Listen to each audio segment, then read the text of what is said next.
What's going on, you guys? It's your girl, the real Mrs. J.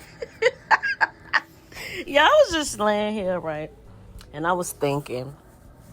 And I just wanted to say this whole thing with this stunt that QB and Fi Babe did was a complete flop. Alright? And y'all hear me out. I say it's a complete flop because they did all that and nobody even talked about it, but it was only talked about for one day. Everybody just was like, carry on. Like Kaya said. Next case. They just knew they was gonna make us nice, as Brother Jay say, a nice piece of coin off of that, and nobody really cared like that. I mean, a couple of people talked about it, and today it was today it was on to the next.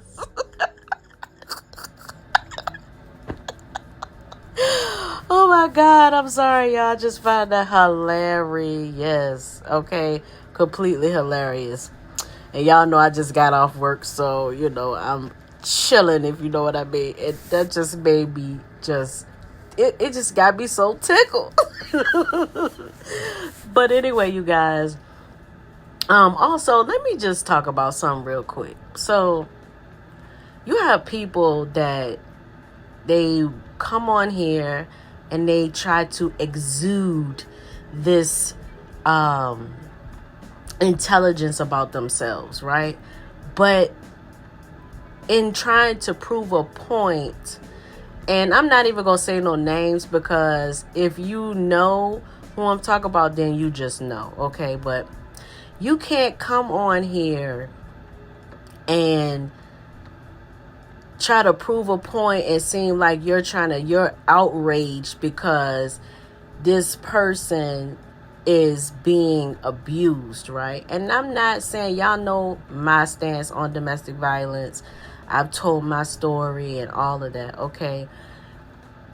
But it just kind of baffles me that one day you are throwing up someone's childhood trauma in their face, and then in the next breath you're upset because somebody's being battered. So y'all see where the outrage just is like, I kind of take it serious, but not so much.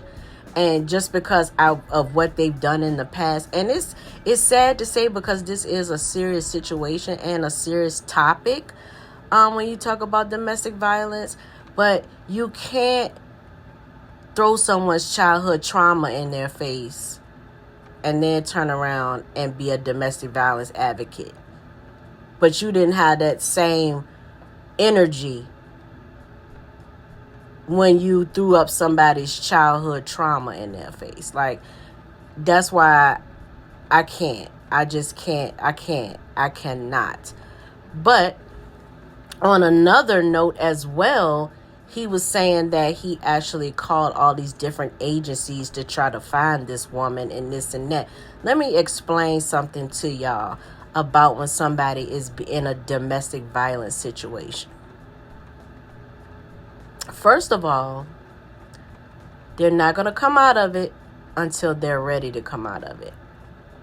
And I'm not trying to be funny, because a person that has a normal train of thought would say, nah, I would have left the first time, da-da-da-da-da. But you really don't know, because if you've never been in that situation, you don't know and you don't understand. So let me explain it to you, okay? There's this thing called battered women syndrome. And what battered women syndrome does is just like PTSD mixed with a little Stockholm syndrome, okay? Just imagine those two together. So, and I'm telling y'all this from experience, okay? Not what somebody told me, from experience. So you got these two things going on, right? And so you're scared and you're nervous all the time because you don't know what's about to happen or what can happen next. And then, but You feel like the reason why you're going through those things is because it's your fault. And you don't want to call the police because you don't want to get him in trouble, because you love him. See, that's the warped sense of the warped type of thinking a person that's being abused has. And I'm sorry, but that's just what it is. And she's going to have to come out of it when she's ready to come out of it. And she will. And I'm not telling y'all this to say that this is not wrong or anything like that, or not to help. But when a person is in a situation like this, you have to be very careful on the type of help that you're trying to give them.